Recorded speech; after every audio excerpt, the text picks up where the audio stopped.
السلام علیکم معزز دوستو، پیش خدمت ہے دعائے حرز جاں جسے لکھا ہے عظمیٰ مجاہد نے۔ آج ہم اس کی 14th ایپیسوڈ پڑھیں گے۔ ناول کی جانب بڑھنے سے پہلے آپ سب سے گزارش ہے کہ نئے آنے والے چینل کو سبسکرائب کر دیجئے، شیئر کر دیجئے اور بیل آئیکن کے بٹن کو دبانا مت بھولیے تاکہ ہر نئی آنے والی ویڈیو آپ تک پہنچ سکے۔ شکریہ۔ زمان شاہ کو سامنے دیکھ کر مریم کے اعصاب ڈھیلے پڑے تھے، جبکہ زاور نے ہمیشہ کی طرح انہیں اگنور کرتے ان کا ہاتھ جھٹکتے زمل کا ہاتھ تھاما تھا۔ گاڑی میں بیٹھو زمل۔ زاور کے کہنے پر اس نے سہمی نگاہوں سے مریم اور زمان شاہ کو دیکھا تھا۔ زاور شاہ، خواہ خواہ کے جذبات میں آگے نہ بڑھو، جو جیسا چل رہا ہے اسے چلنے دو۔ جائیں زمل بیٹا، آپ گاڑی میں بیٹھیں، ہم آ رہے ہیں۔ زمان شاہ کے کہنے پہ وہ زاور کا ہاتھ چھوڑتے زمان کی گاڑی کی طرف بڑھ گئی تھی۔ کس آس پہ اس کا ہاتھ تھامتی جس کے پیدا کرنے والوں نے آنکھیں پھیر لی تھیں؟ وہ آشیانہ در بدر ہو جاتی۔ زاور زمل کے اقدام پہ ششدر ٹھہرا تھا۔ بابا انہیں کہہ دیں کہ یہ میری بیوی سے دور رہیں، ورنہ ہمیشہ یہ میرے ہاتھ گریبان پہ نظر آتے ہیں۔ ایسا نہ ہو کل کو یہ ہاتھ ہی نہ رہیں۔ وہ نفرت سے پور انداز میں کہتے وہاں سے نکل گیا تھا۔ ایک خونخوار نگاہ زمان کی گاڑی میں بیٹھی زمل پہ ڈالی، جس پہ وہ اس بات کا غصہ نکالنے آیا تھا کہ وہ اس کے منع کرنے کے باوجود بھی کالج آئی تھی۔ زاویہ بیٹا۔ زمان شاہ نے ایک تڑپ بھرے انداز میں اس کے کندھے پہ ہاتھ رکھا تھا۔ وہ انتہائی ضبط سے اپنا ہاتھ سے ان کا ہاتھ کندھوں سے ہٹائے پیچھے ہوا تھا اور بنا نورالعین کے آنے کا انتظار کے گاڑی میں جا بیٹھا تھا۔ اس کا خیال رکھنا عین بیٹا، میں نے اپنی نادانیوں سے اپنے دونوں بیٹوں کو باغی بنا دیا ہے۔ وہ شکستہ سے کہتے اپنی گاڑی کی طرف بڑھ گئے۔ ان کا پورا راستہ ہی خاموشی سے کٹا تھا۔ زمان اور نورالعین کے گھر پہنچنے سے پہلے وہ گھر پہنچ چکا تھا۔ کیوں ہماری عزت کا جنازہ نکالنے تم ہر جگہ پہنچے ہوتے ہو؟ وہ زیبا کے سامنے بیٹھے مریم پہ آتے ساتھ ہی دھاڑے تھے۔ آپ سے تو میں بعد میں بات کروں گا بابا، پہلے مجھے اس سے بات کرنی ہے۔ یہ اس شخص کے پہلو میں کیا کر رہی تھی؟ مریم اس کی طرف لپکا تو وہ زمان کے پیچھے چھپی تھی۔ کیا تماشا بنایا ہوا ہے تم نے؟ رشتوں کا لحاظ تک بھول چکے ہو تم۔ بہن ہے وہ زاور شاہ کی، شرم نہیں آتی تمہیں اپنی گھٹیا ذہنیت پہ؟ زمان شاہ کے گھرنے پہ وہ اپنا ماتھا مسلنے لگا تھا۔ بھوٹ کے شیر کی مانند وہ اپنی کمزور حد زمل پہ ساری فرسٹریشن نکالنا چاہتا تھا۔ یہ آئندہ ان سے نہیں ملے گی، سمجھا دیں اسے، ورنہ انجام کے ذمہ دار آپ لوگ خود ہوں گے۔ کوئی راہ نہ پاتے وہ بس دھمکیاں دیکھتے نکل گیا تھا۔ ویسے بھی جتنی دیر وہ زمان کے سائے میں چھپی رہتی تھی وہ اس سے بات نہیں کر پاتا تھا، اس لیے اس وقت کی راہ فرار گھر اور اس ماحول سے دور جانے میں تھا۔ نورالعین کی آنکھوں کے سامنے بار بار اپنے جھٹکے جانے کا منظر ہٹ ہی نہیں رہا تھا۔ زاور شاہ سے محبت کر دعویٰ کرتا تھا، ابھی رات تک تو وہ اس قدر پیار جتا رہا تھا اور ہمیشہ اپنے غصے کو زیادہ ویلیو دیتا تھا۔ اس نے گاڑی کی کبر سے سگریٹ لائٹر اٹھاتے جلایا تو وہ بے یقینی سی ہوئی تھی۔ وہ کب سے اسموکنگ کرتا تھا؟ اس نے کبھی غور نہیں کیا تھا شاید۔ اندر کے اٹھتے وبال کو دبانا مشکل ہوا تو اس نے زاور شاہ کے لبوں سے لگا سگریٹ کھینچتے باہر کی طرف اچھالا تھا۔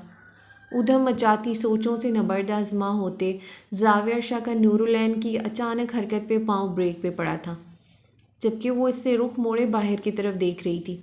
یہ کیا حرکت ہے انشا؟ ناگواری اس کے لب و لہجے سے ہی نہیں بلکہ ماتھے پہ پڑی سلوٹوں سے ظاہر تھے۔ یہ آپ کی حرکت کا جواب ہے۔ آپ کے لیے آپ کی فضول کی چیزیں ہمیشہ مجھ سے زیادہ اہم رہی ہیں۔ زاور شاہ کو جھٹکا ہی تو لگا تھا کہ وہ اس کی زندگی میں اپنی جگہ متعین کرنے کی کوشش میں تھی۔ ایک بھرپور مسکراہٹ اس کے لبوں کا احاطہ کر گئی تھی، پر وہ اپنی مزید الجھنیں اس پہ ظاہر نہیں کرنا چاہتا تھا، اس لیے خاموشی سے گاڑی آگے بڑھا دی تھی۔ وہ پورا راستہ کھولتی رہی تھی۔ آخر اتنے اگریسو کیوں ہیں آپ؟ وہ گھر میں داخل ہوتی ہی جھنجھلاتے ہوئے بولی تھی۔ زاور نے بغور اس کے لال بھبوکا چہرے کو دیکھا تھا۔ وہ نوٹ کر رہا تھا جب بھی اس کا مریم شاہ سے پنگا ہوتا تھا وہ اسے اپنی پوری قوت سے روکتی تھی، جبکہ ناممکن سا تھا سٹون ریجڈ مین کو پیچھے دھکیلنا۔ زاور کو بے ساختہ اس کی حرکتوں پہ پیار آیا تھا، کیونکہ آپ اتنی کیوٹ ہیں چچی جان کے نورے جاں، پرفیکٹ کمبینیشن میں۔ اگر ایک ایگریسو ہے تو دوسرے کو کیوٹ ہونا چاہیے تاکہ جوڑی بنی رہے۔ زاور کا ہلکا پھلکا انداز اسے مزید بھڑکا گیا تھا۔ یہ وہی شخص تھا جو کچھ دیر پہلے مرنے مارنے پہ تلا تھا۔ شاہ اگر میں چچی جان کی نورے جان کو اپنی جان بنا لوں تو آپ کو اعتراض تو نہیں ہوگا؟ زاور کا اجازت خواہ انداز اس کے چہرے پہ ایک دم سے حیا کی لالی بکھیر گیا تھا۔ وہ فوراً سے وہاں سے نکلتے اپنے کمرے میں آئی تھی۔ زاویار جو چچی جان کو پک کرنے جانے والا تھا کچھ سوچتے اس کے پیچھے آیا تھا۔ کچھ پوچھا ہے میں نے آپ سے؟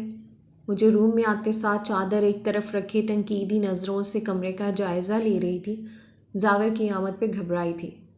آپ فلرٹ کرنے کی کوشش میں ہیں ہمارے ساتھ؟ اس کا دھیان باتوں میں لگاتے چادر اٹھانا چاہتی تھی جب زاویہ نے اس کا ہاتھ تھاما تھا۔ اسے اپنا وجود اس کے سامنے عیاں سے برا لگ رہا تھا۔ مجھے میرے سوال کا جواب چاہیے نورے جاں۔ بتائیں کیسا لگے گا آپ کو اگر میں نورے جاں بولوں تو؟ وہ شخص اس کے دل کے بند کواڑ کھولنے کی صحیح کر رہا تھا۔ آپ ہمیں پریشان کر رہے ہیں۔ وہ اسے نظریں چرا رہی تھی۔ سچ میں نورے جاں؟ زاور شاہ نے اپنا انداز اور آواز بدلتے گھمبیر سرگوشی کی تھی۔ زاور شاہ کے لب جو اس کے کانوں کی لو سے ٹکرا رہے تھے نورالعین کی جان نکالنے کو کافی تھے۔ ہمیں فریش ہونا ہے۔ وہ اس کے سامنے سے کھسکی تھی جب زاویہ نے ایک دم سے اسے بھاؤں میں بھرے روم لاک کیا تھا۔ وہ خوف زدہ سی کبھی دروازے اور کبھی زاویہ شاہ کو دیکھ رہی تھی۔ آپ نے مما کو لینے جانا تھا شاہ؟ اس کا ہکلانا زاویہ شاہ کو ہمیشہ کی گٹ لگتا تھا۔ لیکن میں پہلے مما کی بیٹی کو کچھ بتانا چاہتا ہوں۔ پہلے مجھے ان کی نورے جہاں سے ان کی غیر موجودگی میں بات کرنی ہے۔ وہ اسے بیڈ پہ لٹاتے اس کے قریب لیٹا تھا۔ نورالعین نے اس کے زور آور جذبات کی آندھی دیکھتے آنکھیں بند کی تھیں۔ کبوتر کی طرح آنکھیں بند کرنے سے خطرہ نہیں ٹل جائے گا نورے جاں۔ آنکھیں کھولیں اور مجھے سنیں۔ زاویہ کا بھیگا لہجہ اس کے رخساروں پہ لمس چھوڑ رہا تھا۔ وہ پل میں کمزور پڑتے اس کے سینے پہ سر رکھتے سسک اٹھی تھی۔ پلیز چپ ہو جائیں۔ ہم نے ہمیشہ آپ کی نفرت سہی ہے۔ اب ہم سے آپ کے یہ بدلتے انداز برداشت نہیں ہو رہے ہیں۔ نورالعین کی سرنڈر کرتی آواز اس کے اندر تک سکون بکھیر گئی تھی۔ ابھی سے کیوں نورے جاں؟ ابھی تو آپ زاویہ شاہ کی شدتوں سے آگاہ ہی نہیں ہو پائی ہیں۔ ابھی تو میرے اندر کے اٹھتے طوفانوں کو سہنے کا کڑا وقت نہیں آیا، اور آپ اس آزمائش سے گزرے بغیر ہار گئی ہیں۔ کیا آپ واقعی شاہ نواز شاہ کی بیٹی ہیں نورالعین شاہ؟ زاویہ نے اس کی ٹھوڑی اوپر کی، اپنی انگلیاں اس کی پلکوں سے مس کرتے انہیں کھولنے کی استدعا کی تو وہ منہ بسوڑتے اسے دیکھنے لگی تھی۔ میں خوش ہوں کہ میری محبت اور چاہت کی حدت نے برفزاروں کو پگھلایا ہے۔ زاویہ کا لمحہ لمحہ بڑھتا اقرار بہت ہی اصرار کر رہا تھا۔ نورالعین نے دوبارہ سے پلکیں موندی تو وہ اپنی انگلیاں اس کے ریشمی بالوں میں پھیرنے لگا تھا۔ پورے دن کی تھکن سمیٹتی وہ انگلیاں باعث تسکین بنی اور وہ نیند کی گہری وادی میں اترتی چلی گئی۔ زاویہ شاہ کے سیل نے وائبریٹ کیا تو وہ ایک نظر اسے دیکھتے کال بند کر گیا تھا اور بغیر آواز کیے وہ اٹھ کے باہر آیا تھا۔ سائرہ شاہ کی مسلسل آتی کال اٹھاتی وہ انہیں کچھ دیر میں پہنچتے کا کہتے انہیں پک کرنے پہنچا تھا۔ شدید خواہش کے باوجود بھی وہ رک نہیں پا رہا تھا اس کے پاس، کیونکہ شاہو جان کو بھی اس کی ضرورت تھی۔ اگلے آنے والے کئی دنوں کے لیے وہ گاؤں کا ہو کے رہ گیا تھا۔ شہر آنا بھی ہوتا تو وہ شاہ مینشن کی طرف نہیں آ پا رہا تھا۔ واو، ہینڈسم گائے، ہوئی تھی؟ ادا خان اپنے نام کی ادائیں دکھاتے بڑی ادا سے اس کے تھائیز پہ بیٹھی تھی، جس نے شاید پہلی بار ڈرنک لیا تھا اور اس کے حواس بری طرح مخل ہو رہے تھے۔ زاویہ شاہ، میں اس شخص کو برباد ہوتے دیکھنا چاہتا ہوں، بالکل کنگال، زندگی کی خوشیوں اور رشتوں سے بھی۔ مریم شاہ کی آنکھوں میں جنون مقابل کو کچھ دیر حیرت میں ڈال گیا تھا۔ یو مین بیرسٹر زاویہ شاہ، بگ برو، رائٹ؟ ادا خان اس کی انتہائی قریبی دوست ہونے کی وجہ سے مریم شاہ سے بخوبی واقف تھے۔ وہ میرا کچھ نہیں لگتا، وہ صرف میرے باپ کا بیٹا ہے۔ اس نے لال انگارہ آنکھیں ادا خان پہ جمائی، زور سے ہاتھ میں پکڑا ڈرنک ٹیبل پہ پٹکا تھا۔ اوکے، ڈونٹ بی اگریسو، جو تم چاہتے ہو جائے گا، آخر پے بیک بھی تو کرنا ہے ہمیں۔ وہ مبہم انداز میں کہتے مریم کے چہرے پہ جھکی تو وہ کچھ دیر میں اپنے غم بھلائے اس کے وجود میں مگن ہوا تھا، پر اس کے سیل بجنے کی آواز نے بہت زور سے چونکایا تھا۔ زمل کے نمبر سے آتی کال پہ اس نے آنکھیں کھول کے دیکھا تھا۔ اوہ، ڈونٹ پک اٹ مریم، ادا نے ناگواری سے کہتے اس کے ہاتھ سے سیل لینا چاہا تھا۔ مریم شاہ نے گم ہوتے حواسوں سے سیل واپس رکھا تھا، لیکن ایک بار پھر سے ڈٹائی دکھاتے بج اٹھا تھا۔ ادا خان کی تمام تر ناگواری کے باوجود وہ کال اٹینڈ کر گیا تھا۔ سر، آپ گھر آ جائیں، مجھے بہت ڈر لگ رہا ہے۔ رمل کی روتی آواز پہ اس کے مختل ہوتے حواس بیدار ہوئے تھے۔ ایک جھماکہ سا ہوا تھا۔ اسے یاد آیا کہ آج زیبا اور زمان شاہ نے کسی سیمینار میں شرکت کے لیے آؤٹ آف کنٹری جانا تھا۔ ایسے میں وہ نوکروں کے آسرے تھی۔ وہ ادا خان کو پیچھے کرتے جانے کے لیے کھڑا ہوا تھا۔ کیا تمہارا اپنی سو کالڈ بیوی کے پاس جانا ضروری ہے؟ ادا خان کے کہنے پہ اس نے بمشکل بند ہوتی آنکھیں کھولتے اس بات میں سر ہلایا تھا۔ اوکے، تم اس حالت میں بالکل نہیں ہو کہ تم اکیلے وہاں جا سکو۔ میں تمہیں چھوڑ کے آؤں گی۔ وہ اسے سہارا دیتے گاڑی اور پھر ڈاکٹر ولاس تک لائی تھی، مگر مریم نے اسے اندر آنے سے منع کر دیا۔ تبھی وہ اسے گیٹ پہ ڈراپ کرتی چلی گئی تھی۔ گیٹ پہ ہوتی بیل اندر تک سنائی دی تھی۔ چوکیدار نے باہر جھانکا تھا۔ مریم شاہ کھلے گریبان کے ساتھ اتنی سردی میں بھی کوٹ کندھے پہ لٹکائے دوسرے ہاتھ میں سیل پکڑے بار بار اس کے نمبر پہ کال ملا رہا تھا۔ کہاں مر گئے تھے سب لوگ؟ گیٹ کیوں نہیں کھول رہے؟ اس کے دھاڑنے کے انداز پہ چوکیدار نے بے یقینی سے اسے دیکھا تھا، پر کہا کچھ نہیں تھا۔ اس نے تھکن بھرے قدموں سے گھر کے اندر قدم رکھا تھا۔ باہر کی نسبت اندر بالکل اندھیرا تھا۔ ایسے میں زمل کے سیل کی آواز کہیں پاس سے سنائی دی تھی۔ زمل! مریم شاہ کی آواز پہ وہ ٹی وی لاؤنج کی کاؤچ پہ دبکی ہوئی تھی فوراً باہر آئی تھی۔ زمل! اس کی دوسری پکار پہ وہ اس کے سینے سے لگی چہکو پہکو رونے لگی تھی۔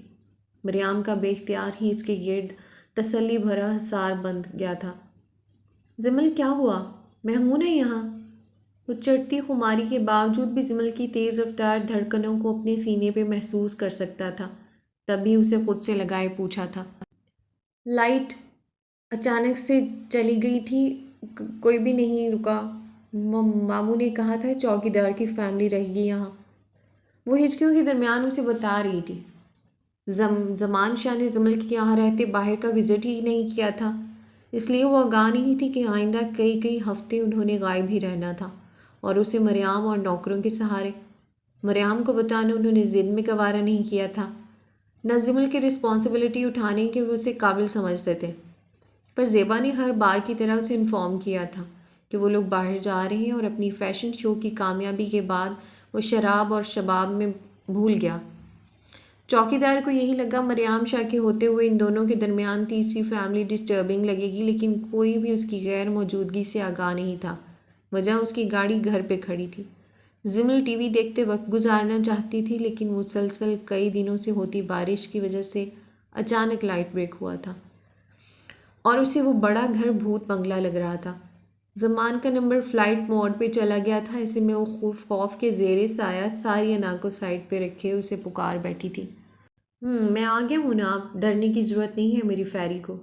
مریم شاہ اس کے ڈر کا فائدہ نہیں اٹھا رہا تھا، جبکہ اس کے سینے سے لگا صنف نازک کا وجود اسے بہکا رہا تھا۔ کتنی دیر اس سے لگ کے سسکتی زمل کا خوف جب زائل ہوا تو اپنی پوزیشن کا احساس ہوتے وہ گھبرا اٹھی تھی۔ سر میں زمل بہت تھک گیا ہوں میں اپنوں سے لڑتے، اور تم تو وہ ہو جسے دیکھتے ہی میرا دل گھائل ہوا تھا۔ You are the person who taught me what is love, and you know what, I really love you my little fairy. اس کی بوجھل سانسیں رات کی تنہائی میں اپنا حق لینے پہ مائل تھیں۔ زمل اپنے ناتواں کندھوں پہ پڑتے اس کے بوجھ تلے دب سی گئی تھی، جبکہ مریم شاہ کے بہکتے قدموں کو روکنا خود اس کے بس میں نہیں لگ رہا تھا۔ تم بہت پیاری ہو زمل، میں ہمیشہ تم میں بہت پیار کروں گا، بس شاہ پیلس والوں کو بھول جاؤ، وہ گندے ہیں، مجھے نفرت ہے ان سے۔ ایک سلگتا سا لمس اس کے چہرے پہ اپنی حدت چھوڑ رہا تھا۔ سر مجھے لگتا ہے کچھ باتیں بھول جانا ہی بہتر ہوتا ہے، اور اگر ایک انسان وہ باتیں فراموش نہ کرے تو زندگی جہنم ہو جاتی ہے، اس نے بڑی ہمت جتاتے کہا تھا۔ تم شاہ پیلس والوں کی سائڈ لے رہی ہو؟ کیوں بھول جاؤں میں؟ ہاں کیوں؟ کیسے بھول سکتا ہوں میں؟ شاہ پیلس والوں نے بار بار دھتکارا ہے مجھے، کیسے بھولوں؟ لیکن دیکھو میں نے بدلہ لے لیا، ان کی فیری میرے قبضے میں ہے، میں فاتح ٹھہرا، شاہ پیلس والوں کی عزت میرے ہاتھ میں ہے۔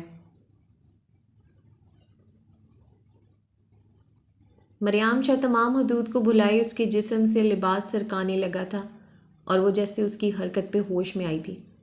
نہیں، آپ ایسا نہیں کر سکتے۔ وہ بچی نہیں تھی کہ اس کے بہکے ہاتھوں کے مطلب نہ سمجھ پاتی۔ ایک انجانی سی قوت نے اسے سہارا دیا تھا، اور اس نے پوری طاقت سے مریم شاہ کو پیچھے دھکیلا تھا۔ جسے اس نے محافظ سمجھ کے بلایا تھا وہی اس کی عزت پہ ہاتھ ڈالنے لگا تھا۔ مریم لڑکھڑاتے قدموں سے پیچھے کو گرا تھا۔ دیوار کا آسرا لینے کی کوشش میں اس کا سر دیوار سے لگا تھا اور اس کا پہلے سے نیم غنودگی میں چلتا دماغ مکمل تاریکیوں میں ڈوبا تھا۔ زمل کو کچھ سمجھ نہیں آ رہا تھا۔ بادلوں کی گرج سے چمکتی بجلی کی لپک سے اس نے بے سود پڑے مریم کو دیکھا اور بھاگتے ہوئے خود کو واش روم میں بند کر لیا۔ وہاں چھایا اندھیرا گھٹن اسے زیادہ دیر حواسوں میں نہیں رکھا تھا۔ زاویہ نے شاہ پیلس جانے کے بعد واپس کوئی رابطہ نہیں کیا تھا۔ اس بار کی نورالعین شاہ کے دل میں اس کی لگائی آگ نے بڑا کاری زخم چھوڑا تھا۔ وہ ہر پل ہر آہٹ پہ اس کی منتظر رہنے لگی تھی۔ انجانے میں کئی بار سیل اٹھائے پیروں اس کا نمبر گھورتے کال میں لاتے، پھر سے اسے واپس رکھ دیتی۔ جب ایک ہفتے سے زیادہ کا وقت گزرا تو اس کی طبیعت میں عجیب چڑچڑاپن آتا جا رہا تھا اور سائرہ شاہ کے ساتھ اس کی ہر چھوٹی بات پہ لگ رہی تھی۔ وہ خود بھی اپنی اس بے وجہ کی اداس اور موڈ سوئنگز والی طبیعت سے پریشان سی تھی۔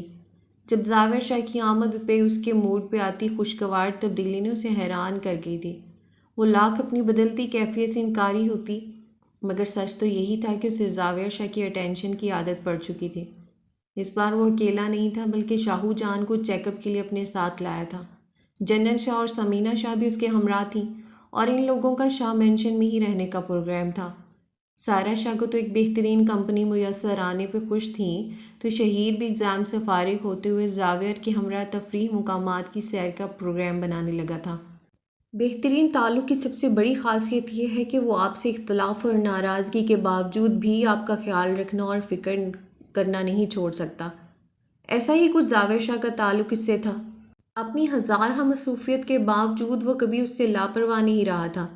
کبھی شہیر تو کبھی سائرہ شاہ سے وہ اس کی تمام ایکٹیویٹیز کی پوری خبر رکھتا تھا۔ اس وقت بھی شہیر شاہ کی ضد پہ بنائے جانے والے پروگرام میں سراسر اس کا ہاتھ تھا، پر نورالعین کی زندگی میں پہلی بار زاویہ شاہ سے اگنور ہونا بہت کھلا تھا۔ تبھی اس نے معذرت کی تھی کہ وہ نہیں جائے گی، جبکہ روشانی اور مہیر شاہ کو بھی انوائٹ کر لیا گیا تھا۔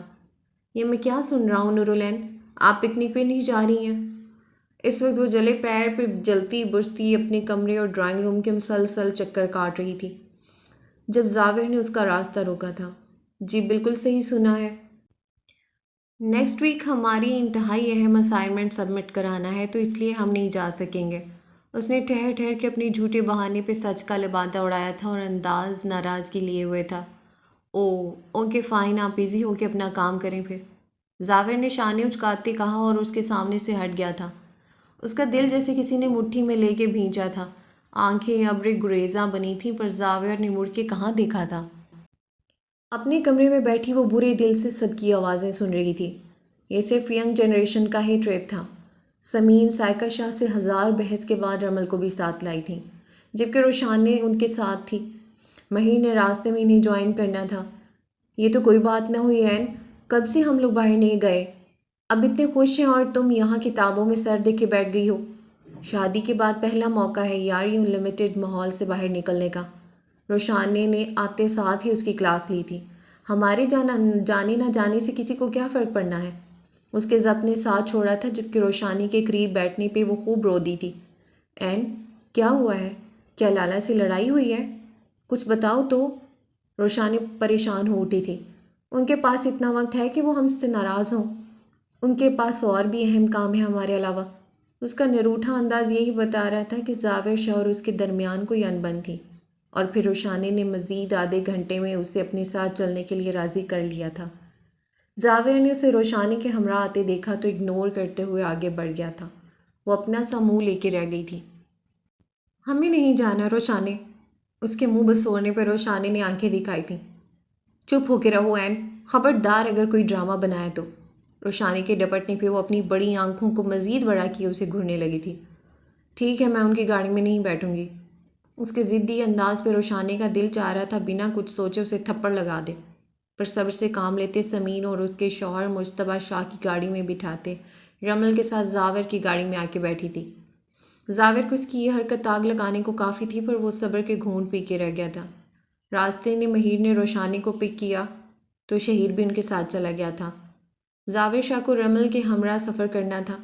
کیا تم زمل سے ملے؟ تنہائی ملتے ہی رمل نے اس سے پوچھا تھا۔ سرسری سی ملاقات ہوئی تھی کالج کے باہر۔ زاویر کو جمل کے ذکر پہ کچھ یاد نہیں آیا تھا۔ وہ ٹھنڈی آہ بھر کے رہ گیا تھا۔ باقی کی تفصیلوں سے بتانے سے گریز کی تھی۔ کیسی ہے وہ؟ کیا ہماری کوئی بات کی اس نے؟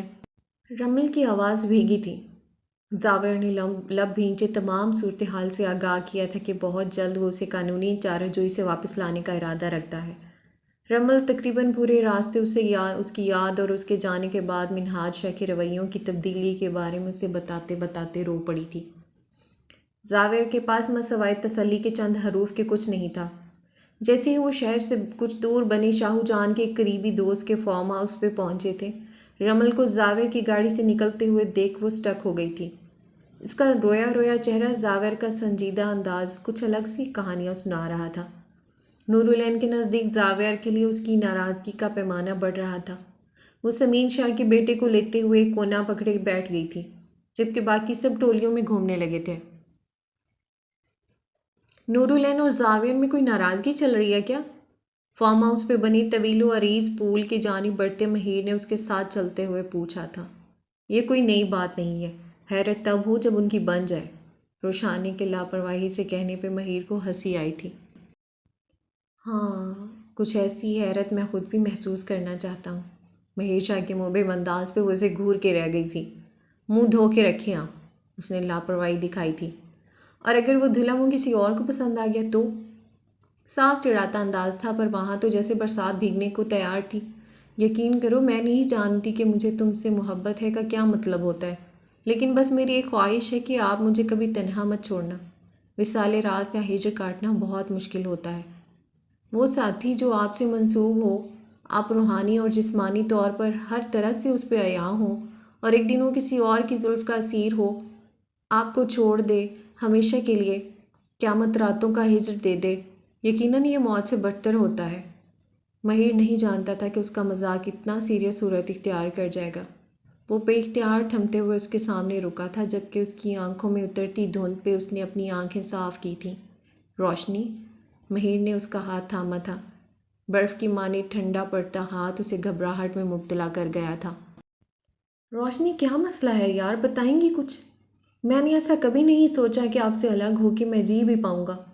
یقین مانی، یہ تصور ہی سہانے روح ہے کہ مہیر شاہ کا وجود روشانی شاہ کے بغیر کچھ ہے بھی۔ مہیر کے بار بار کے اظہار پہ اس کے اندر عجیب سکون سا اترا تھا۔ روشنی نے اس کے شانے پہ سر رکھ لیا تھا۔ میں بہت تھک گئی ہوں مہیر، ایسا لگتا ہے میں نے اس آبلہ پائی کے طویل سفر میں اپنے ساتھ آپ کو بھی گھسیٹ رکھا ہے، اور ایک دن آپ تھک کے ہاتھ چھڑا لو گے۔ وہ سر اٹھائے اسے دیکھتے اپنی ذات پہ خود الزام دہ رہی تھی۔ روشنی، ایسا کیوں سوچ رہی ہیں آپ کا آزمانا شرط ٹھہرا رہا ہے۔ مجھے تا قیامت بھی انتظار کرنا پڑا تو میں کروں گا، لیکن مجھے ہر حال میں مکمل اعتماد کے ساتھ جیتی روشانی مہیر شاہ چاہیے۔ مہیر نے اس کے گرد مضبوط حصار باندھے اس کے ماتھے پہ ہلکے سے انداز میں اپنے ہونٹوں کو مس کیا تھا۔ مہیر، اس کے لمس پہ اپنے اندر اٹھتے طوفان سے گھبراتے وہ بے ساختہ اسے پکار اٹھی تھی۔ جی جانی مہیر۔ مہیر نے شرارت سے اس کی کمر کے گرد مضبوط جال بچھایا تھا۔ آپ فوراً پٹری سے نہ اترا کریں۔ روشانی کا غصے سے پھلا منہ مہیر کو اس پہ پیار دلا رہا تھا۔ تبھی وہ اس کے قریب آنے کی کوشش میں تھا، جب روشانی کو شرارت سوجھی اس نے پوری قوت سے اسے پانی کی طرف دھکیلا تھا۔ وہ اس حملے کے لیے بالکل تیار نہیں تھا، تبھی چپاک سے ٹھنڈے پانی میں گرا تھا۔ ان دونوں کی جانب آتے شہیر اور سمین نے مہیر کو پانی میں گرتا دیکھا تھا۔ اس کے بعد تو جیسے ہنسی کا طوفان امڑ آیا تھا۔ مہیر اسے سنگین نتائج کی دھمکی دیتے کپ کپاتے ہوئے باہر نکلا تھا۔ صحیح کیا بالکل روشانی، ویسے ہی ان محترم کے سر پہ کچھ گرمی چڑھی ہوئی تھی۔ کیسا رہا پھر ٹھنڈے پانی میں نہا کے؟ سمین کے چڑھانے پہ وہ ان تینوں کو گھورنے لگا تھا۔ آپ بھی، اللہ ایسی بہن دشمنوں کو بھی نہ دے۔ مہیر کی دہائی پہ وہ اسے انگوٹھا دکھاتے روشانی کو گلے لگا گئی تھی۔ اس بدمعاش کو تم ہی سدھار سکتی ہو، میں بہت خوش ہوں تم دونوں کو ایسے ہنستے مسکراتے دیکھ کے۔ سمین نے اپنی خوشی کا اظہار کیا تھا، جبکہ وہ مسکراتی نظروں سے مہیر کو دیکھ رہی تھی۔ مجھے یقین ہے یہ خوبصورت شہزادی آپ کو پھولوں کی ضرورت نہیں ہے، کیونکہ آپ جس دھرتی پہ بھی قدم رکھیں گی وہ دھرتی خود بخود مہک جائے گی، لیکن پھر بھی یہ چھوٹا سا تحفہ پھولوں کی ملکہ کے لیے۔ شہیر کہیں سے پھولوں کا گلدستہ بنا کے لایا تھا۔ مہیر نے ناک منہ چڑھائے اسے دیکھا تھا، جبکہ اس کی جیلس ادا سب کو محظوظ کر رہی تھی۔ میرے بات سن ذرا۔ مہیر کے بلانے پہ وہ شرارتی مسکراہٹ لیے اس کے پاس آیا تھا جب مہیر نے اپنی طرف کھینچا تھا۔ ٹھنڈے برف پانی میں غوطے پڑتے شہر کے حواس اچھے خاصے ٹھکانے آ چکے تھے۔ جب کھلکھلاتی روشانی کو دیکھتے اسے امید تھی اچھے دن زیادہ دور نہیں تھے۔ ایک بات پوچھوں آپ سے رمل؟ اور سائڈنگ کرتے زاویہ اور زمین شاہ کے ہسبینڈ میران شاہ کو دیکھتی رمل کے پاس وہ آ کے رکی تھی۔ تو رمل نے سوالیہ نظروں سے اسے دیکھا تھا۔ کیا بات کرنی ہے تمہیں مجھ سے؟ وہ اپنی آنکھیں پھیلائے اس سے پوچھ رہی تھی۔ جانے کیوں نور العین سے اسے عجیب سی چڑ ہونے لگی تھی، تبھی وہ اس سے کافی فاصلہ بنانے لگی تھی آج کل۔ زاویہ شاہ کی گاڑی میں آنے کے لیے آپ کا کوئی خاص مقصد ہے کیا؟ ورنہ آپ چاہتی تو روشانی لوگوں کے ساتھ بھی آ سکتی تھی۔ نور العین کا سلگتا انداز رمل کو تحیر میں ڈال گیا تھا۔ یہ کیا بات ہے نور العین؟ مہیر نے روشانی اور شہیر کو راستے سے ہی پک کیا تھا۔ اب کیا ہم پورا راستہ اترتے چڑھتے رہتے؟ سو ڈسکسٹنگ کویسچن۔ رمل کو نور العین کا استفہامی انداز اچھا نہیں لگا تھا، تبھی وہ پھر سے میدان میں مقابلہ کرتے زاویہ کو دیکھنے لگی تھی۔ اترتے چڑھتے رہنا نہیں چاہتے تھے یا سمینہ تائی کے احکامات اور خواہشات کی پاسداری ہو رہی ہے، یا زاویہ شاہ پہ ڈورے ڈالنے کی تیاری؟ تو ہم آپ کو بتا دیں ہم کبھی شاہ کو آپ کی طرف مائل نہیں ہونے دیں گے۔ نور العین کی اتنے دن کی فرسٹریشن نظر آ رہی تھی تو جو خواہ اس سے الجھ رہی تھی۔ نور العین تمہیں کسی سائیکیٹرسٹ کی ضرورت ہے۔ میں کسی طرح بھی زاویہ شاہ میں انٹرسٹڈ نہیں ہوں۔ Not ever, okay? Don't be insecure. اور سمینہ مومانی کی خواہش اگر مجھے بہو بنانے کی تھی تو اس کا جواب انہی کے پاس ہوگا۔ آخر ایسا کیا دیکھتی ہیں وہ مجھ میں زاویہ شاہ کی بیوی کی حیثیت سے جو وہ آپ میں نہیں ہے؟ یہ خود میں ایک بہت بڑا سوال ہے۔ وہ معتدل اور ٹھہرے انداز میں اس کے حواسوں پہ اپنے سوالوں کی گہری چھاپ چھوڑتے اسے نظر انداز کر کے آگے بڑھ گئی تھی، جبکہ نور العین پاؤں پٹکتے وہاں سے نکلی تھی۔ رمل اب زاویہ کے قریب پہنچی اس کے سہارے گھڑ سواری کرنے والی تھی۔ نور العین کی آنکھیں جل تھل ہوئی تھیں، وہ فوراً سے وہاں سے نکلتی فارم ہاؤس کے دوسرے اور نسبتاً ویران گوشے کی طرف بڑھی تھی۔ اسے ڈھیر سارا رونا تھا۔ اسے لگ رہا تھا وہ یہاں اسی کام کے لیے ہی تو آئی تھی۔ نور العین، اور تمہارے بیچ کوئی انبن ہے کیا؟ برگر بائٹ لیتی رمل نے زاور سے پوچھا تھا، جو روشانی اور شہیر کے ہاتھوں خوار ہوتے مہیر کو پرشوق نگاہوں سے دیکھ رہا تھا، جو کرکٹ کھیلتے ہوئے سراسر اپنے رولز بنا رہے تھے۔ نہیں تو کیوں؟ انہوں نے آپ سے کچھ کہا ہے کیا؟ زاور نے سرسری انداز اپنائے پوچھا تھا۔ شی از سو انسیکیور اباؤٹ یو۔ اسے لگتا ہے ہم دونوں ایک دوسرے میں انٹرسٹڈ ہیں۔ ربش نا؟ رمل کی بات پہ زاور کو جھٹکا لگا تھا۔ کیا اس نے آپ کو یہ کہا؟ زاور شاکڈ ہی تو تھا، جانے کیا کیا بیوقوفیاں کرتی پھر رہی تھی وہ۔ ڈائریکٹلی تو نہیں، بٹ اس کے انداز یہی بتا رہے تھے۔ اسے لگتا ہے میں مومانی جان کے ساتھ مل کے آپ کو حاصل کرنے کے لیے آپ سے نزدیکیاں بڑھا رہی ہوں۔ رمل نے زاویہ تک اس کا انکوائری انداز اور ٹونٹ بازی کا بتایا تو وہ چپ ہو کے رہ گیا تھا۔ بے ساختہ سی اس کی نگاہیں نور العین کو ڈھونڈنے لگی تھیں، پر وہ اسے نظر نہیں آئی تھی۔ کچھ کہو گے نہیں تم؟ رمل جانے کیوں اس ٹاپک کو اتنا لمبا کھینچ رہی تھی۔ چھوٹی ہیں وہ بہت ان سب مسائل کو سمجھنے کے لیے، اور اماں کی باتیں دل پہ لے جاتی ہیں۔ تبھی الٹا سیدھا بول دیا ہوگا۔ آپ بے فکر رہیں، میں بات کر لوں گا ان سے۔ زاویر کا انداز صاف جان چھڑانے والا تھا۔ رمل نے اسے بغور دیکھا تھا، جو اس کی جانب متوجہ ہی نہیں تھا۔ دن کا اختتام سنہری کرنوں سے ڈھلتی زردی پہ ہوا تھا، تو وہ اسے ڈھونڈتے ہوئے تقریباً سارے فارم ہاؤس کا چکر لگا چکا تھا۔ اوپن ایریا میں سردی نے اپنا جوبن اور بادلوں نے اپنی کھنک دکھائی تو سب سرے شام ہی اپنے اپنے مختص کیے کمروں میں جا دبکے تھے، پر اسے نور العین کہیں نظر نہیں آئی تھی۔ وہ بنا کسی کو پریشان کیے فارم ہاؤس کے ملازموں سے اس کا پوچھ رہا تھا، جنہوں نے قریب شام کے وقت اسے فارم ہاؤس کے دوسرے حصے کی طرف جاتے ہوئے دیکھا تھا۔ اس کی پیشانی پہ پریشانی اور گہرے تفکر کا جال بکھرا تھا۔ صاحب اس طرف کا حصہ تو کسی طرح بھی سیف نہیں ہے۔ جنگل قریب ہی پڑتا ہے تو رات کے وقت جنگلی جانوروں کے نکلنے کا ڈر ہوتا ہے، اس لیے ہم سب محتاط رہتے ہیں۔ ملازم اسے ڈیٹیل دیتے اس کی پریشانی بڑھا ہی رہے تھے۔ حد ہے نور العین شاہ، اتنی بیوقوفی کی کیا ضرورت تھی آخر؟ وہ دل میں اس کی خیر و عافیت کا سوچتے تیزی سے فارم ہاؤس کے قدرے ویران حصے کی طرف بھاگتے قدموں سے بڑھ رہا تھا، جبکہ ہلکی ہلکی بارش بھی شروع ہو چکی تھی۔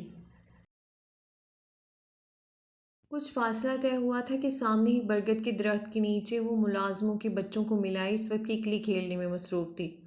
زاور کے ہمراہ آئے ملازم نے بچوں کو جھڑکیاں پلائیں کہ وہ اس وقت شہری بی بی کو یہاں لے کے کیوں کھیل رہے ہیں، جبکہ زاور نے نامحسوس انداز میں اس کا ہاتھ تھاما تھا۔ زاور کے ہاتھوں کی سخت گرفت پہ وہ تڑپ کے رہ گئی تھی، مگر سب جانتے تھے کہ وہ اس کی بیوی ہے۔ تبھی اسے خاموشی سے سر جھکانا پڑا تھا، جو اسے کھا جانے والی نظروں سے دیکھ رہی تھی۔ صاحب بی بی کو لے چلیں، میں ان بچوں کو ان کے گھر چھوڑ کے آتا ہوں، بارش ہونے والی ہے، ان کے گھر کا راستہ بھی دور پڑتا ہے۔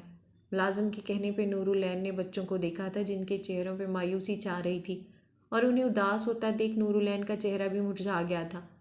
میں چلوں کاکا آپ کے ساتھ؟ مجھے بھی گاؤں دیکھنا ہے۔ اس کا پراشتیاق انداز زاور کو غصہ دلا گیا تھا۔ نور العین پورا ویک پڑا ہے گھومنے پھرنے کو، موسم کے تیور دیکھ رہی ہیں نا آپ، چلیں اس وقت سیف پلیس پہ، کیونکہ بارش کبھی بھی ہو سکتی ہے۔